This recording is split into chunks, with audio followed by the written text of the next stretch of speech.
we're going to do the whole trial, basically, anatomy of a trial. We don't have a lot of time, so we're going to be hitting key points and fundamentals, obviously. But we're going to try to do, rather than giving you pieces of this and pieces of that, we're going to show you how we handle it from a holistic perspective. So we're going to break it down with respect to what we do and how we do it. And the first thing I want you to recognize is that the way we do it isn't necessarily the perfect way. The perfect way is whatever works for you. That's perfect. So this is just the way that we do it and it works for us. But what I find when I go to seminars and listen to some very accomplished lawyers talk, they always seem to make me feel like, well, that's the only way to do it. And I go, oh, guy's full of hot air. So sometimes they are, and sometimes I am. Remember that. It's okay to disagree. It's okay to incorporate the things that you think make sense and work for you into your practice, and to disregard the things that don't make sense or don't work with you or aren't consistent with your personality. That's critical. Very, very, very important. But we're going to be working mostly on fundamental skills, things that are just pretty much across the board. Everyone in the country are going to tell you those are the fundamentals that we work on. And what I find is that if you just work the fundamentals, most of the time you're going to do great, just on that.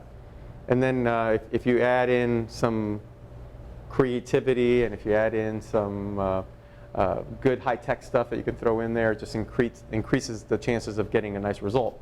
But obviously, if you can handle the fundamentals and you have a case that you can work with, you have to have a case you can work with, that you can highlight the good things in, then you're going to do fine. But a lot of times, people don't follow the fundamentals and they mess up. And they operate by fear. Well, they wait too late, we wait too late to prepare. By then, it's done. You're playing catch-up the entire time. You're allowing your opponent to dictate what to do rather than you're taking charge of your case. You're not thinking about your case. You're not engaging your brain. And that's the number one thing I think is a problem. We're not thinking like lawyers early on. We're always reacting. We're always too busy. We're always worrying about, well, I got to respond to these 10,000 emails, but I've got this trial coming, and I got the phone call, and the secretary's coming in. And you got to be able to focus in order to be successful in any kind of trial, whether it's arbitration hearings or evidentiary hearings. You got to be able to focus and use your brain and do it early. And that's what Patrick was telling you or suggesting to you, is that you got to think about, what do I want to do when I get to that moment? And you have to start thinking about that from the very beginning, not when that moment is there. Because here's what happens. Okay? Secretary walks in. Judge just called. Oh yeah? What's the judge want? You're going to trial. When? Monday. Monday? Ah! Then all of a sudden, get the boxes. Get the file. And you got this. Papers flying everywhere. Who's the expert? Who's the ortho? Is he ready? Is he in town? You know, you're running around like a chicken without a head, and you're not being effective. It's just not going to work. It's not. So, if a case is worth taking, it's worth doing right from the very beginning. And it's important that you consider that for the, if you're doing, even if you're doing mass tort, well, meaning the same case a lot of times. When you select your cases, you have to think about it. I may have to try this someday. And here's the worst feeling in the world. This is the absolute worst feeling in the world. A case you took that you thought you were going to settle. Well, I'm going to take it. I'll probably settle it. It didn't settle. And now it's time. And you're sitting there, like this guy over here, and the judge says, counselor, please introduce yourself and your client to the jury. And you get up and you're thinking, God, I wish I weren't here. Awful feeling, right? Terrible. So, I'm not perfect, but I try hard from the very beginning to screen my cases to be able to select the ones that I can be proud of. They're not perfect. Sometimes they got an ugly side to them. Sometimes there's a rotten side to it. But I know what I've got. I know what I'm going to do with it, and I try to deal with it. When I started, my practice has changed over the years, but when I started, I didn't get all the pretty apples. I get a lot of lovely apples now. They're nice and shiny and pretty, and I can sell it as a lovely apple for top dollar. Things have changed. But sometimes I got half the apple looked really pretty, and the other half looked kind of nasty, a little rotten, maybe had a worm in it. So I said, well, what am I going to do? It's a rotten apple. Aha. Make it into a lovely gourmet dessert. Slice the rotten part, use the good part, put chocolate sprinkles around it, bake it, put it in a lovely plate, and you got yourself a nice dessert. So work with what you got as long as you can work with it. If there's a side of your case that's powerful and strong, go with that and make that happen. And then don't try to go too far. Cut out the parts that you know are losers. Cut out the parts that you know aren't going to make any sense. Don't push too hard. Work with what makes sense from the very beginning and maximize that. And then using that simple philosophy, it allowed me to get very nice results on cases that were difficult. And with that, I was able to improve my chances of getting better cases throughout the years. But that's how I did it. That and the courage of going in and doing it. Not always successfully, but doing it over and over again. To the point where my opponents knew he'll try it. He's not bluffing. He's serious. He will try it. To the point now, if I tell one of my colleagues on the other side, that's my number. You asked me for my number. I gave you my number. They now know that that's my number. So I don't have to worry about, well, I gave them the final number and now they're going to try to cut me in half. If they try to cut me in half, I will go to the trial and I will ask the jury to give me my number. And I often say, well, you don't have to pay that. In fact, maybe you shouldn't pay that. But if you want to settle the case before we take it to trial, that's what you're going to need to pay. And I give them a fair number. Low enough where if they're interested, they should take it. High enough where it gives my client what I consider to be full value for their case.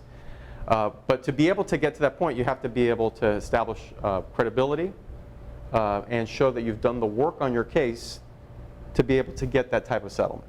Which means not waiting until the last second, trying to figure out what you have now that you got called to trial on that Monday. So I think this is important, and a lot of lawyers don't do it. They kind of just try a case. Well, this is a slip and fall, or this is an auto accident case, or this is a medical negligence, or an aviation case, and they put on everything and it kind of moves along the way everybody else did it. And you get the kind of results that everybody else gets. But you don't want that. You want to have results that are shining. You want to have results that are superior. You want to have results that say, this is who I am. That speak for yourself on behalf of your client. So you have to do things a little differently. And I think theme work is critical. And what's theme work? Theme work means looking for the core beliefs that a jury will have that will connect them to your client and to your case, so that they understand it from the core, a core belief. No matter what, this is something we strongly believe in, and it's not going to change, no matter what. Christine just talked to you about a case that she did real time for us on in trial. She was involved in our Chinese drywall cases.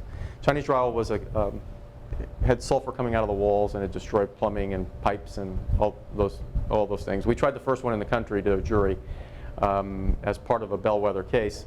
And the theme in that case was, well, imagine sitting in your home, which is probably most people's largest investment, where you go to have peace and calm and quiet and celebrate good things and have parties and cry together when bad things happen. It's your home. It's your sanctity. It's your castle, right? And then these idiots in China sell a product that poisons your home and destroys the infrastructure of your home, destroys your investment, destroys your peace, takes it away, steals it. Everybody can relate to that, right? Makes sense. That's just a really bad thing. There's no one I know that says, oh, that's a good thing. Let's go ahead and poison their home. That's a good thing. No one says that. No one believes that. So the defense is going to try to create all these issues of science, sulfur molecules, whether it's accepted or not, whether the agency rated it properly or not, whether the United States let it come in or not, and therefore they were acting reasonably. See, that's their whole thing. Your job is to say, wait a minute, they ruined this house. They destroyed this home. They stole their peace. That's wrong. Simple stuff. You keep going back over and over and over on those key issues in developing your theme.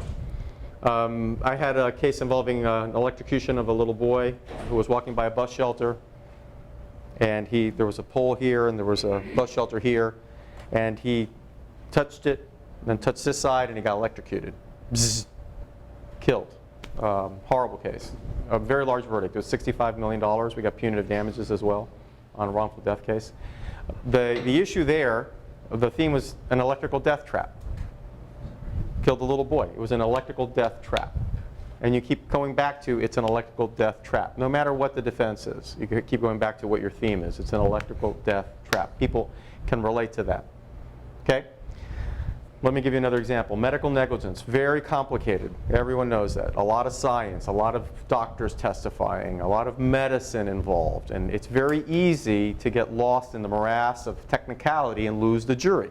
Because the jury's going to say, well, I can't understand what he's saying. I can't really follow this defense verdict. It's too complicated, right? So you got to break it down. And I'm not saying speak down to the jury. That's wrong. Persuade the jury. Talk to the jury. Persuasion means having everyone in the room understand you. And here's the problem. We get a college degree. We get a law degree. We pass the bar. Some of us get board certified.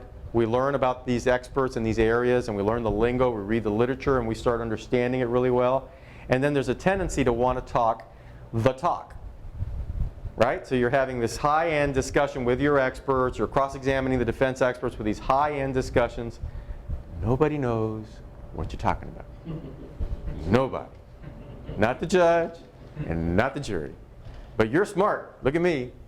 I got my Juris Doctorate degree, and I'm talking engineering or I'm talking medical terms, and man, they're loving it, right? Nobody knows what you're talking about. That's not persuasion. So the difference is understanding the science and then being able to digest it and explain it in a way that everyone understands and feels comfortable with those terms. So, failure to diagnose cancer. Very complicated because people say, we didn't give you the cancer. That's what the defense argument is. We didn't give you the cancer. Plus, they would have needed that treatment anyway. Or it was such a high-risk cancer that we're going to die anyway. That's usually the main defense. And I'm overgeneralizing, but when you break them down, that's what it's going to be. All right. So if you get into that mix, now you're looking at the literature, and you're talking about, well, it's a 3% difference if it were treated earlier or not. The survival rate goes up 5% if you treat it this way or not. And then you start going into all this stuff. It's like, oh, okay? All right. I'm going to take you out of that. How many people here think it's a good idea to leave cancer in the body a little longer? It was discovered, so, let's wait another year. Good idea? Yeah, let's let it grow a little. Good idea? How many people here think letting cancer grow another year is a good idea? Watching that tumor go from this to about 5 times its size. That's really smart, right? No, it doesn't make any sense. That's a horrible thing. So, if you that's a core point. We all agree, if you have cancer, the response is, get it out. Treat it now. What doctor do you know that's going to say, well, it's a good idea to leave it in there? Well, Mr. Gonzalez, I think it's a good idea to leave that cancer in that body. Let's see what happens. We know what happens. The more cancer grows, the more dangerous it is, the greater the risk of death. Right? Take it out. Can't leave it in, got to take it out.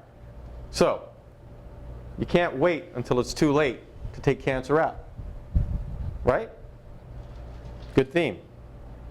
Can't wait until it's too late. They waited until it was too late to get the cancer out. Now her prognosis is she's probably going to die at a younger age. Now she needed the chemotherapy. Now she had a miserable life with a breast cancer. They could have saved his life had they removed the cancer from his prostate, but instead he's going to die in 2 years because they waited until it's too late. And you work that theme through all of your witnesses because they're all going to support it. You have to weave it in, opening statement. You have to weave it in, actually start in jury selection by asking questions about, have anybody had cancer screenings? Why do you have cancer screenings? Do you have skin cancer screened? How many people have had cancer? The doctor tell you to get it out right away. Why? Get in there early. Then opening statement. And then every witness, you have to talk about why it's a good idea to get cancer out early. Even the fact witnesses. How did he react when he found out he had cancer for over a year sitting there in his body, growing every day, a little more, getting bigger, claiming his life, starting to spread through those little lymph nodes that are the highway to the entire body, visiting every little cell in your body. Hi, here's a little cancer for you. Yeah? Not good. Not good. So how's the defense expert going to talk about that? Can you imagine? Doctor, you think it's a good idea to leave cancer in the body? No, he can't say it's a good idea. Can't fight you on that. You're going to win that all day. I don't care if it's the #1 doctor in the universe. Here I am. I am the #1 doctor in the universe. I'm here to support the defense. Oh, pleasure to meet you, doctor. It's not a good idea to let cancer stay in the body very long, is it? That's true. What's he going to say? What's she going to say? So it's a core belief that cannot be denied. And you hit it, and you hit it, and you hit it, and you hit it. That's what core themes are all about. And you got to test them. You got to ask people about them. What do you think this case is about? What analogy do you think would work with this? What story do you think, what can you tell me that would help with this case? What is this like? This is like what? Okay? Let me give you another example. Brain damaged baby. Mom was healthy. Baby was healthy. Never going to have an issue. They wanted her to have a natural birth, not cesarean. So they're all watching. They have these little heart rate monitors on the baby and on mom. And they're watching the little heart rate monitors. And then the baby starts dropping and dropping and dropping and dropping and dropping. Like that. Distress, fetal distress. Baby's in trouble. Not getting enough oxygen through mom's blood. So usually the umbilical cord is twisted. People think that means the baby's not getting any air. Baby doesn't get air. He gets oxygen through the blood. But the umbilical cord is how baby's getting in the blood. So it's telling you there's a problem here. Now, what do you think should be done when a baby is starving for oxygen? How many people think it's a good idea to have an emergency C-section? Yeah. Right. And not a good idea to wait, right, and observe. And so the analogy that I used there was this. I said, imagine having a lifeguard here at the beach, Fort Lauderdale Beach, and the lifeguard's sitting there in the stand with the binoculars, and he sees a little kid playing in the water and then going under, and then waving arms drastically and going under, and then desperately waving arms and going under, over and over again. And the lifeguard's just there watching. Yep, looks like that little boy's drowning. Sure does. Sure does look like he's drowning. I think he's drowning. Oh, he's drowned. Baby goes under, never comes back out. Now, lifeguard jumps in, pulls him out. Baby, the child's done, dead. So now they got to try to revive him, CPR, give him oxygen. That's what happened in this case. Except it's a heart rate monitor. The nurses and the doctors are the lifeguards. They can save that child's life by going in and pulling him out before it's too late. But they waited. They just watched him drown and drown and drown and drown and drown. Until he was lifeless. Navy blue, floppy, dead. Like a little rag doll. 0 scores on the APGARs. Zeros. Now they have to rush and bring in the pediatric neurologist, bagging the little baby with air, shooting the little baby with epinephrine, try to bring him back. And all they got was this lifeless little body of skin. Can't eat. Has to be fed through the umbilical cord, a little tube.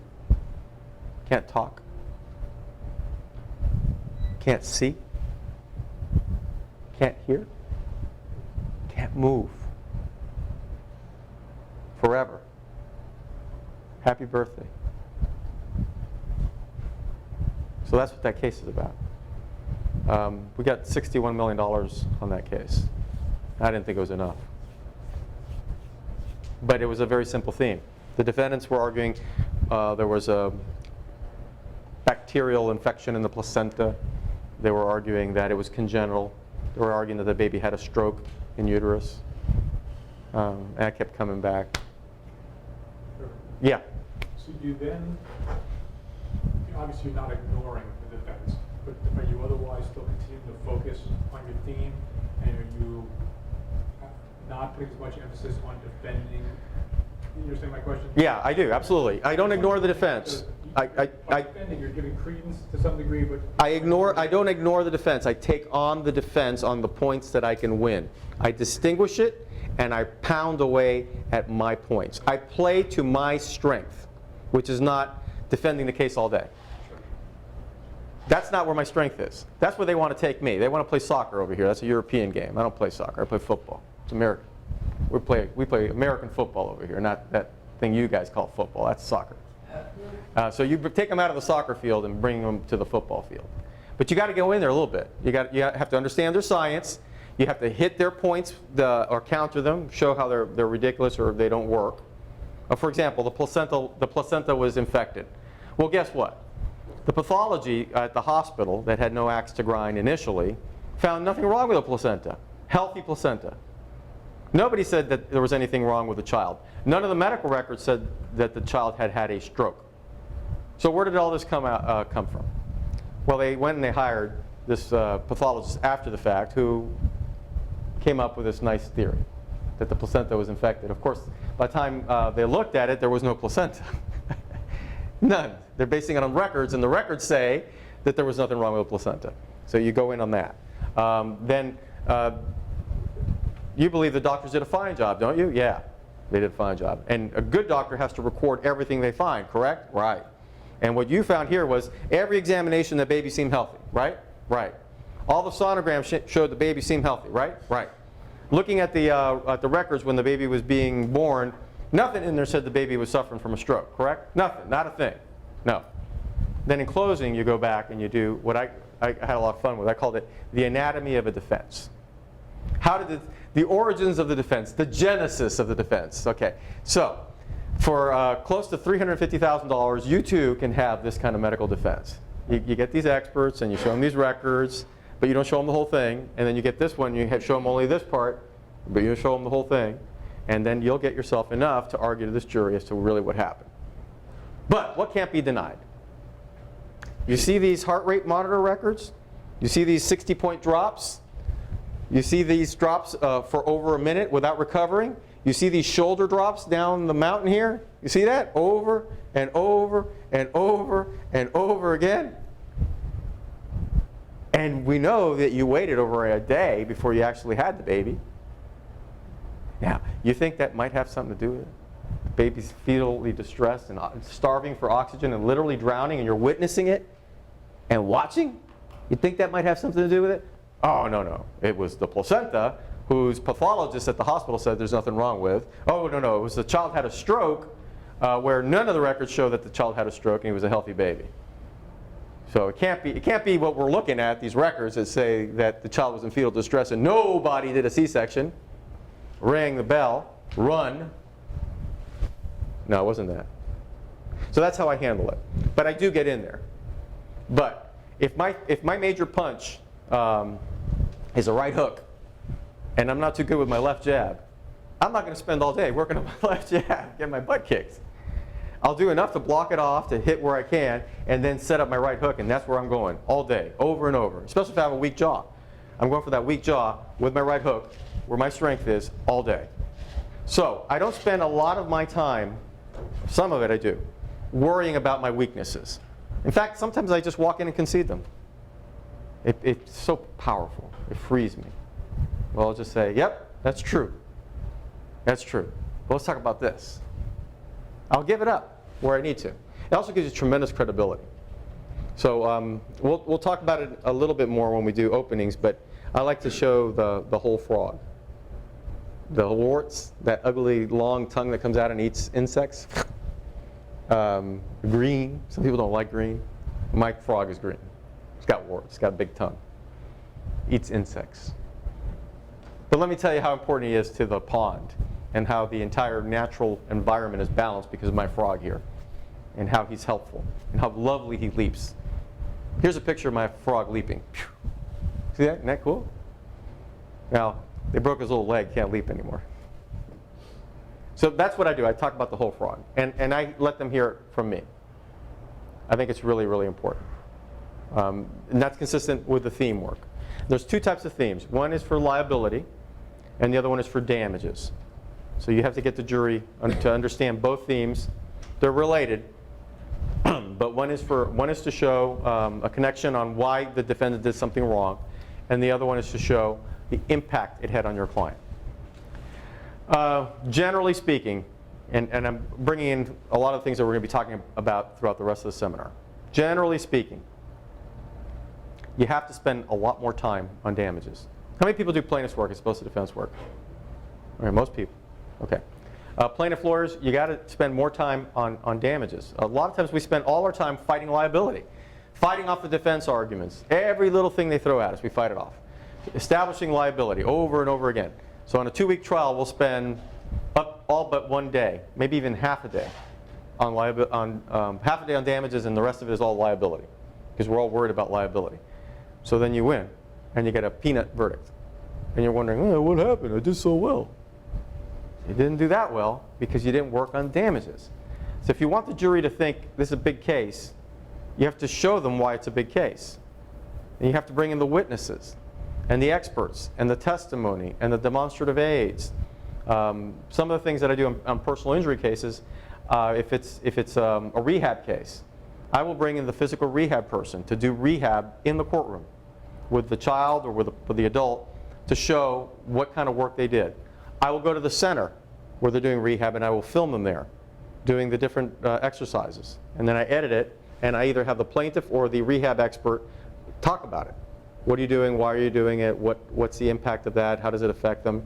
I think day in the life films are very, very important if well done. Not cheesy, not corny, but I think it takes you there. You got to take the jury there. They have to feel it. They have to understand it. Good before and after photographs, good before and after presentations are all critical to establish the value of the case. Really, really important. And think about how you're going to use it, how you're going to get the evidence in. Very, very important. I talked about feeling free. Okay, let me go back to that because it's an important point. I don't want anybody ever to feel, gee, I hope my opponent stipulates to this. I hope they stipulate to the records being authenticated. I hope they stipulate to X. I don't want you to be a prisoner of that. Please don't. Here's how I think about it. You don't want to stipulate to my documents, or you don't want to stipulate to my getting this piece of evidence in? I don't care. You know why I don't care? I know how to do it. I can get any piece of evidence, in evidence.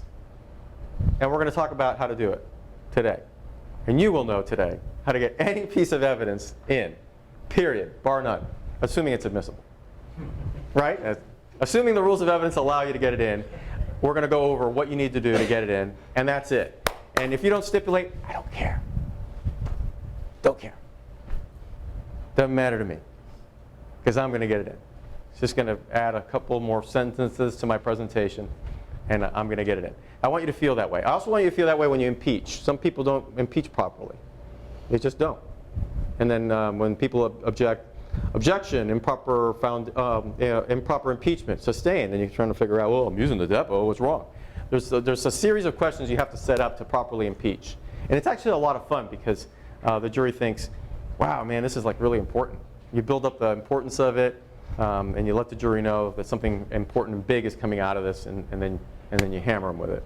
So we're going to go over the fundamentals for impeachment as well. And then we're going to cover jury selection, opening statement, direct, cross, foundations, and then a little bit on closing. It's a lot.